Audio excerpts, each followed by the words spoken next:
On compte dans les Hautes-Alpes plus de 1700 km de cours d'eau de première catégorie, comme celui-ci. Alors depuis le 11 mars, les détenteurs de la carte de pêche peuvent de nouveau venir s'y adonner à leur loisir préféré. Ils nous ont donné rendez-vous tôt ce matin ici, au torrent de Réalon, pour tenter de débusquer les fameuses truites fario.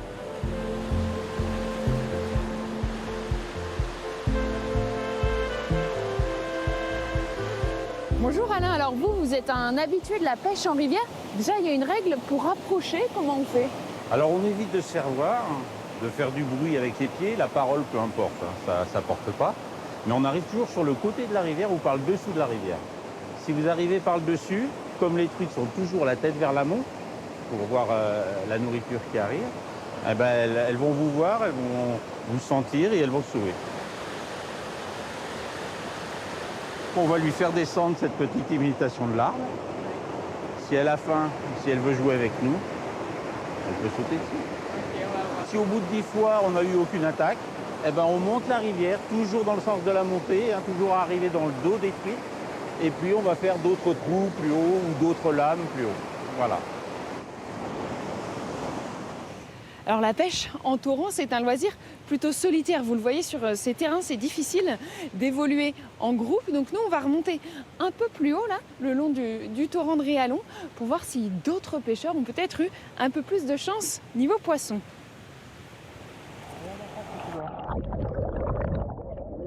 Je me mets à la place de la truite. Et si j'étais truite, je me mettrais là pour manger. Donc en bordure de courant, à l'abri du courant, et puis juste décaler pour venir manger. La pêche, c'est un moyen de déconnecter complètement. Ah ben là, je pense plus à rien. Qu'au poisson.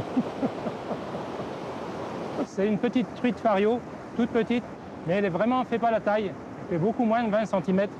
Donc on relâche les petites pour qu'elles grossissent.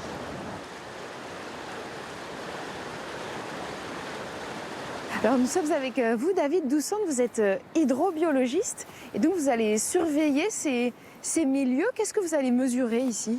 Alors en priorité, j'utilise une sonde multiparamètres qui va me permettre justement de mesurer tout un ensemble de paramètres, l'oxygène dissous, c'est-à-dire la quantité d'oxygène dans l'eau, qui est un paramètre très important, la conductivité et la température notamment. On s'aperçoit que l'eau est beaucoup plus chaude qu'en ce moment sur les grandes rivières. Les grandes rivières, la fonte des neiges a commencé.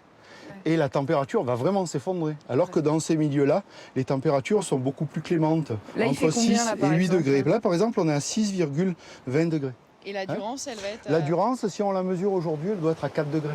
D'accord. On voit qu'il y a la durance donc juste à côté. Vous allez faire des travaux pour que les poissons aient bien accès à ces petits cours d'eau préservés. Il y a quelques années, cet adou, il n'était pas du tout connecté. Il se perdait. Et donc là, on a engagé des travaux avec l'association de pêche locale, des travaux mécaniques, pour restaurer cette continuité écologique. Il est vraiment important que les poissons se déplacent d'une zone comme la Durance vers ces zones-là pour se reproduire ou se mettre à l'abri.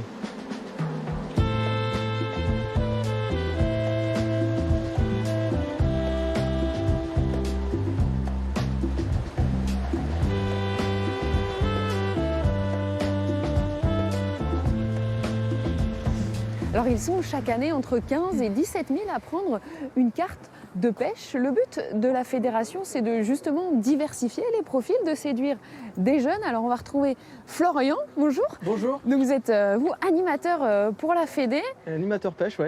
Vous allez nous aider, on va essayer un petit peu avec vous. Qu'est-ce qu'il faut comme équipement déjà? Bon, déjà voilà, il faut s'équiper. Alors il y a des indispensables à la pêche. C'est vrai qu'il faut le minimum, donc c'est d'avoir une paire de bottes, une paire de cuissardes ou carrément, comme ici, une paire de waders. Montez ça le plus possible. On est équipé, on a la canne. Et donc les jeunes, ils viennent avec nous. Allez, je ferme le coffre et c'est parti. Allez, go.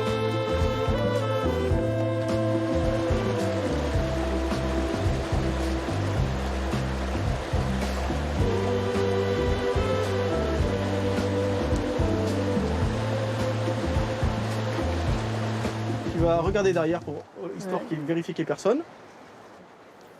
Voilà, là déjà c'est mieux. On ferme et on mouline canne basse. Voilà. Et donc toi, tu fais des initiations pour le grand public, pour les jeunes régulièrement? tous les week-ends quasiment, les vacances, les petites, les grandes vacances. Donc des initiations un peu à toutes les techniques qui sont pratiquées sur le département. Pour un pêcheur vraiment débutant, au bout de combien de temps on peut vraiment prendre des poissons en rivière? Parce que c'est technique quand même. La rivière est un peu plus technique que les plans d'eau, mais finalement, j'allais dire, ça s'apprend assez vite. Surtout si quelqu'un nous montre ou nous donne des petits conseils de base. Dans les magasins, on nous donne toujours des petites informations.